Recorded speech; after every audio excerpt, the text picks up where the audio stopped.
Halo teman-teman, selamat datang di podcast kita hari ini. Kita akan membahas topik yang sangat penting, yaitu pemberdayaan perempuan dan kesejahteraan sosial dalam perspektif kebijakan ekonomi daerah.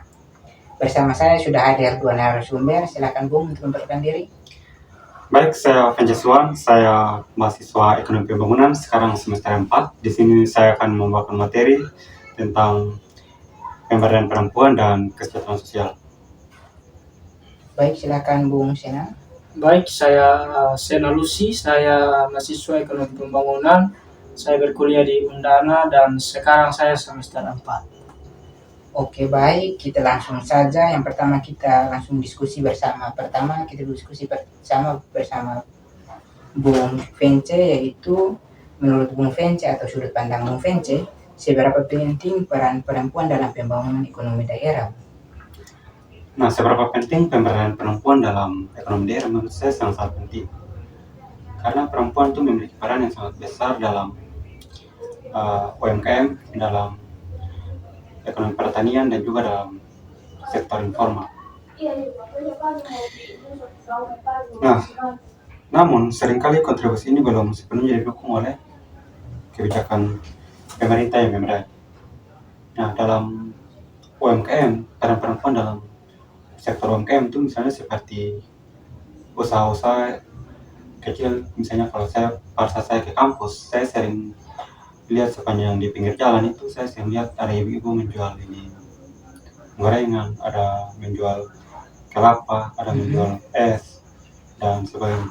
Dan bukan hanya di pinggir jalan pada saya ke kampus, di dalam kampus juga saya sering melihat bahwa ada ibu-ibu yang menjual salome, dan juga ada yang menjual nasi, ada juga yang menjual kopi, ada yang menjual ini gorengan. Nah, usaha UMKM ini itu menunjukkan bahwa perempuan juga memiliki dampak dalam ekonomi daerah. Nah, usaha-usaha tersebut itu memberikan manfaat dalam hal pendapatan bagi keluarga mereka, dan ini juga memberikan kesempatan kerja kepada masyarakat dan membuat ekonomi itu tetap berjalan. Nah, jadi perempuan itu memiliki peran yang sangat penting dalam ekonomi daerah. Oke, baik Bung. Jadi menurut Bung Vence, apa saja tantangan utama yang dihadapi perempuan dalam konteks ekonomi daerah, Bung? Nah, tantangan utama yang dihadapi perempuan itu ada 3 hal yang menurut saya ada 3 hal ya.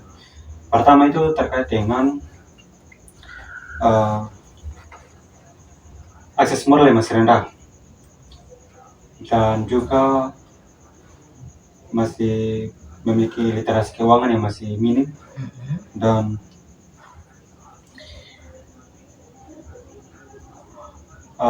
pelatihan keterampilan juga yang masih rendah. Jadi akses modal yang masih rendah ini tentunya menyulitkan perempuan dalam mendapatkan modal untuk membangun usaha mereka. Nah, selain itu perempuan juga seringkali berada dalam sektor informal yang dimana itu kurang melindungi mereka. Nah, itu tantangan utama yang dihadapi oleh perempuan dalam ekonomi daerah.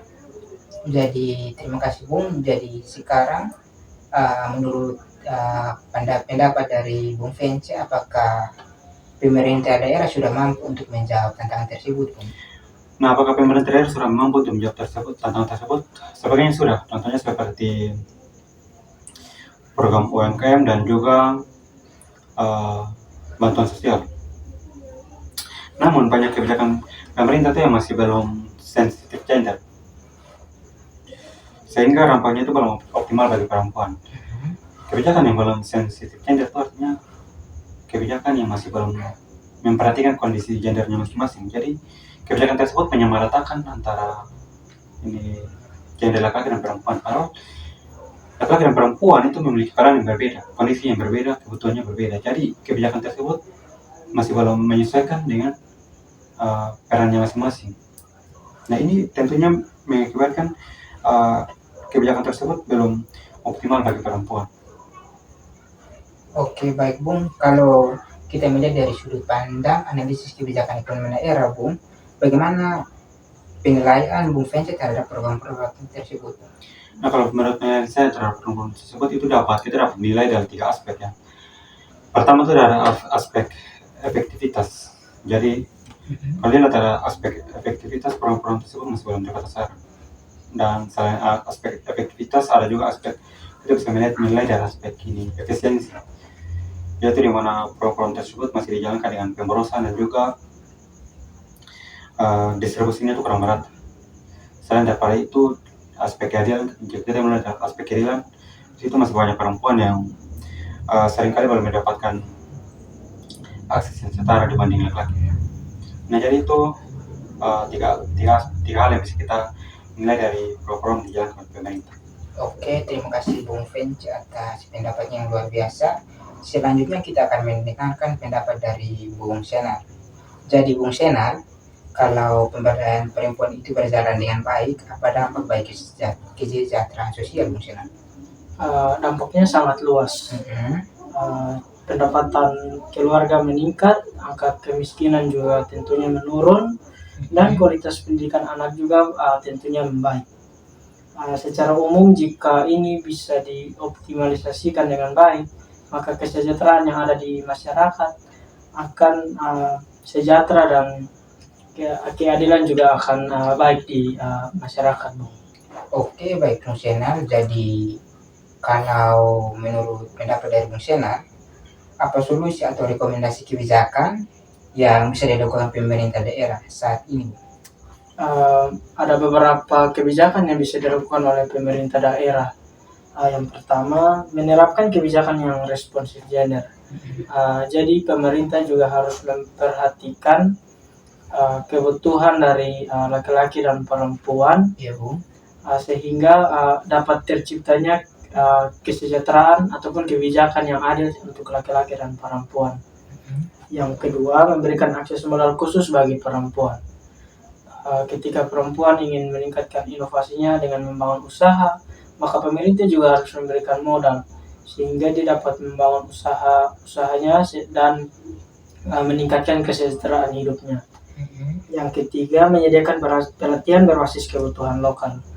Jadi selain memberikan modal, pemerintah juga harus memberikan pelatihan yang baik untuk perempuan, sehingga mereka dapat membangun sebuah usaha ataupun hal-hal lokal yang dapat membantu masyarakat dan juga dapat membantu diri mereka sendiri. Yang berikutnya, mendorong digitalisasi UMKM perempuan. Jadi pemerintah juga harus memberikan sosialisasi yang baik terkait digitalisasi UMKM ini sehingga perempuan dapat meningkatkan usaha mereka di platform-platform digital yang ada. Yang terakhir, Bung, mungkin pemerintah harus melakukan kolaborasi antara masyarakat dan swasta sehingga setiap inovasi-inovasi yang ada dapat terrealisasi dengan baik dan dapat dioptimalkan dengan baik oleh perempuan. Tadi pendapat dari Bung Fenci dan Bung Senar terkait atau mengenai pembahasan kita saat ini, yaitu pemberdayaan perempuan dan kesejahteraan sosial dalam perspektif atau sudut pandang ekonomi daerah. Sebelum kita mengakhiri podcast kita, mungkin ada pesan yang ingin disampaikan oleh pendengar. Waktu saya berikan kepada Bung Fenci.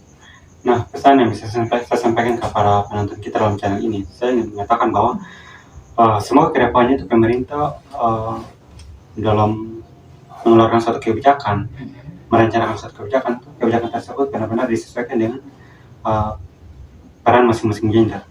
Jadi kebijakan tersebut dengan kata lain, kebijakan tersebut harus sensitif gender, memperhatikan kebutuhan gender, memperhatikan kondisi masing-masing gender, supaya perempuan itu dalam ekonomi itu dia lebih berdaya, seperti itu, lebih diberdayakan dengan baik. Dan menurut saya kalau perempuan bisa diberdayakan dengan baik dalam ekonomi, maka akan berimplikasi atau akan berdampak kepada kesejahteraan sosial.